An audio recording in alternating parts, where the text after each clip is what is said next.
Pantheism doesn't have a list of commandments or specific written teachings. It's a root religion, so it's more of a connectedness. And from that you can get other stories and mythologies and religions and belief systems. But there is a pantheist creed which was written and modified by the World Pantheist Movement. It does say that this is a list of guidelines and that pantheists may vary on some of these, but these are core principles that is within pantheism. I'd like to spend a few minutes reading them. There are 9 points. 1. We revere and celebrate the universe as the totality of being, past, present, and future. It is self-organizing, ever-evolving, and inexhaustibly diverse. Its overwhelming power, beauty, and fundamental mystery compel the deepest human reverence and wonder. 2. All matter, energy, and life are interconnected unity of which we are an inseparable part.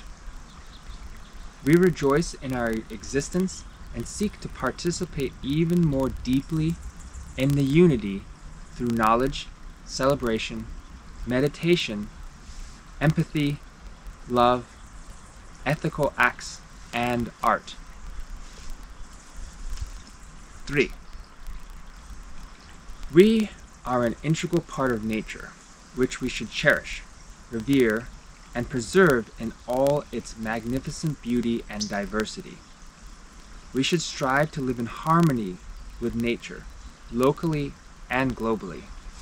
We acknowledge the inherent value of all life, human and non-human, and strive to treat all living beings with compassion and respect. 4. All humans are equal centers of awareness of the universe and nature, and all deserve a life of equal dignity and mutual respect. To this end, we support and work towards freedom, democracy, justice, non-discrimination, and a world community based on peace, sustainable ways of life, full respect for human rights, and the end of poverty. 5. There is a single kind of substance, energy, matter, which vibrates and infinitely creates in all forms. Body and mind are indivisibly united. 6. We see death as the return to nature of our elements, and the end of our existence as an individual. The form of afterlife available to humans are a natural one. In the natural world, our actions, our ideas, and memories of us live on, according to what we do in our lives. Our genes live on in our families, and our elements are endlessly recycled in nature. We honor reality and keep our minds open to the evidence of sense and the science's unending quest for deep understanding. These are our best means of coming to know the universe, and on them we base our aesthetic and religious feelings and reality. Number 8.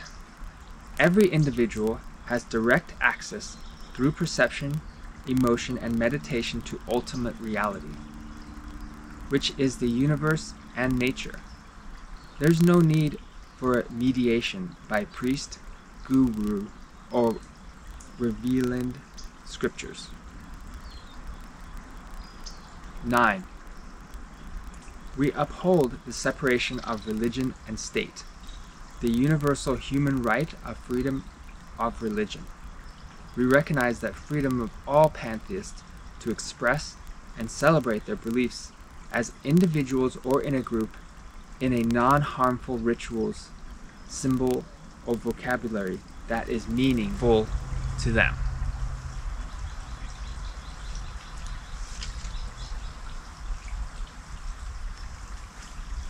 I really enjoy this credo because it speaks directly in the most intelligent and spiritually guided way I've ever heard a religious document written.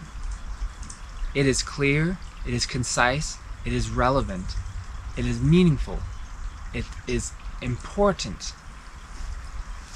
So it is so good to hear these words from pantheists about the nature of our reality, our purpose in this world, a declaration for peace and harmony for everyone.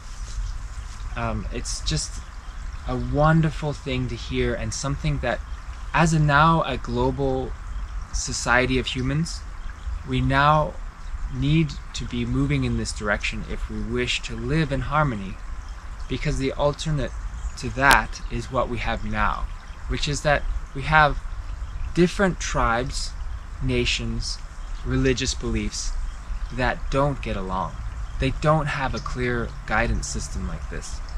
They have been very useful for a past way of being, a way of being that tribalism supported tribalism, and you couldn't rely on other people from other tribes and other ways of thinking. The world was still a very big place back then, and you didn't know what was beyond the horizon. Now we do, and now we need this kind of guidance system inside of us in order to correct and adjust the ways that our ancestors have taught us. And those ways were important back then. There should be no regret or remorse for humans following these mythologies in the past. But now is the time for us to grow up a little further and to take a deeper step into what it is that we're experiencing here and what this reality and nature is for us.